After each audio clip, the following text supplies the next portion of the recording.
సరి అయిన వాతావరణాన్ని తయారు చేయటం గురించి మాట్లాడుకుంటూ ఉంటాం. అంటే దాని అర్థం తగిన మానసిక పరిస్థితి ఏర్పరచటం అన్నమాట. తమ పరిణామాన్ని దేవాలు చాలా భారీ ఎత్తులో వ్యక్తీకరిస్తారు. దాని ఫలితమే దేవాల సంగీతం. చూడండి, మనము అలాగ తోటలోకి వెళ్తూ ఉంటే ఆ చెట్లు అటు ఇటు కదులుతూ సంగీతాన్ని మనకి వినిపిస్తూ ఉంటాయన్నమాట. ఎంతో శ్రావ్యంగా మనకి చక్కగా సంగీత నాదాలు వినిపిస్తూ ఉంటాయి. ఎంతో ఆహ్లాదాన్ని, ఎక్కడ మరి కొన్ని అనారోగ్యాలను కూడా అలాంటి వాతావరణంలో మనం తిరిగినట్టయితే పోగొట్టుకునే అవకాశం కూడా ఉంటుందన్నమాట. దాని ఫలితమే దేవాల సంగీతం.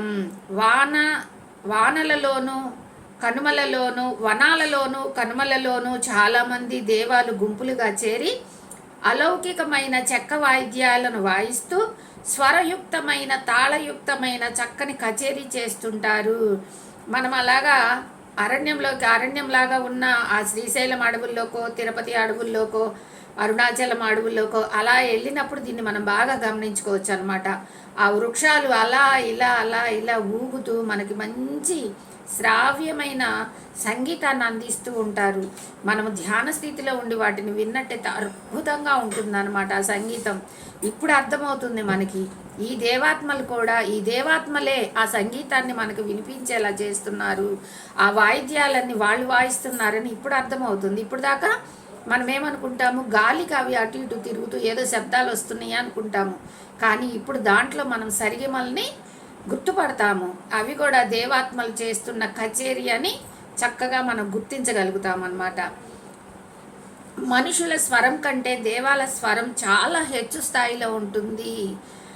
మనము ఎంత హై పిచ్లో పాడినా 5వ స్థాయి కన్నా ఎక్కువ పాడలేము. కానీ దేవాలు అలా కాదు అంటున్నారు. వాళ్ళు ఎంత హై స్థాయిలో అయినా సరే 30, 20, 30 ఆ స్థాయిలో కూడా వాళ్ళు ఆ కచేరీ చేయగలుగుతారు. అంటే వాళ్ళు ప్రకృతితో కలిసిపోయి ఉంటారు కాబట్టి చక్కని స్వరాన్ని మనకి అందించగలుగుతారు. కానీ చాలా మార్ధవంగా ఉంటుంది. మనము పదాలపై వేటినైతే అనుకుంటామో అలాంటి పదాలు వాళ్ళు ఉపయోగించరు. మనకి కావాలి పదాలు, వాళ్ళకి ఎందుకండి? వాళ్ళు ప్రకృతిలో కలిసిపోయి ఉన్నారు. వాళ్ళు వృక్షాలతో, ఆకులతో, ఆ గాలిని, వాటన్నిటినీ వాళ్ళు పదాలుగా మార్చుకొని అద్భుతమైన సౌండ్లు, అద్భుతమైన స్వరాలు వాళ్ళు వాయిస్తూ ఉంటారు. మనకెందుకు? మనము సరిగమలు ఆ 7 స్వరాలు పట్టుకొని ఏలబడుతూ ఉంటాము. వాటితోనే మనం పదాలుగా మార్చుకొని వాటితోనే మనం మాట్లాడుతూ వాటితోనే మనం పాటలు పాడుకుంటూ ఉంటాము. కానీ దేవాత్మలకి మాటలతో అవసరం లేదు. వాళ్ళు చక్కని స్వరాలతో మాత్రమే వాళ్ళు సంగీత కచేరీ చేయగలుగుతారు అని చెప్తున్నారు. వాళ్ళు ఎక్కువగా బృందగానాలు చేస్తూ ఉంటారు. వాళ్ళలో ఒంటరి పాటగాళ్ళు కూడా ఉంటారు. ఒక్కళ్ళు కూడా అంటే ఒకటే సౌండ్ వస్తూ కూడా అలా చేస్తూ కూడా ఉంటారంట. వాళ్ళు అప్పుడప్పుడు ఒంటరిగా పాడుతూ ఉంటారు. ఒంటరి పాటగాళ్ళు పాడేటప్పుడు బృంద నాయకులు మౌనంగా ఉంటారు. చాలా అద్భుతం చూడండి. ఒంటరి గాయకుడు పాడేటప్పుడు మిగతా వాళ్ళంతా కూడా సైలెంట్గా ఉంటారంట. వాళ్ళు వింటూ ఉంటారనమాట. వాళ్ళు కూడా ఆ గానాన్ని వాళ్ళు స్వీకరిస్తూ ఉంటారంట. ఈ ఒంటరి పాటగాళ్ళు సాధారణంగా పొడవైన చెట్ల మీద కూర్చుంటారు. చాలా పొడవుగా ఉంటాయి చూడండి చెట్లు. ఆ చెట్టు ఒక్కటే గుయ్యి గుయ్యి గుయ్యి గుయ్యి అని ఊగుతూ ఉంటుంది అనమాట.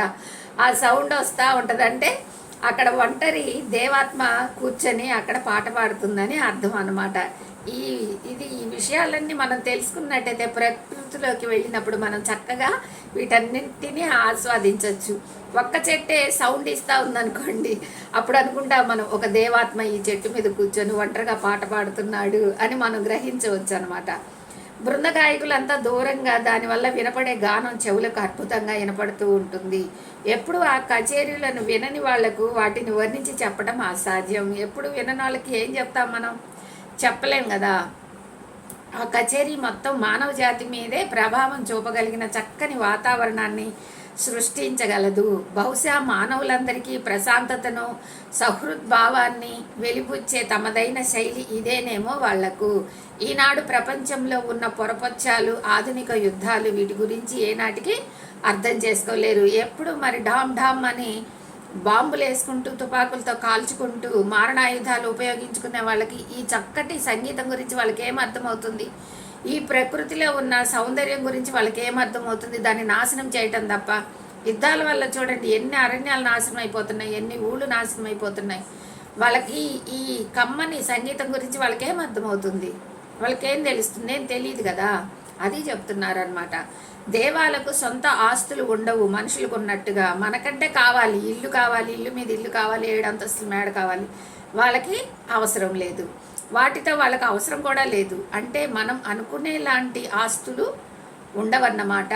మనం అయితే ఇది నా ఆస్తి, ఇది నా ఇల్లు, ఇది నా పొలము, ఈ నా డబ్బు, ఇది నా బంగారం, ఈ నా పిల్లలు, ఈ నా భార్య, ఈ నా భర్త, నా బంధువులు, ఏదైతే నాది నాది నాది అని మన మాయ ప్రపంచంలో కొట్టుకుపోతున్నామో అవేవి వాళ్ళకు ఉండవు.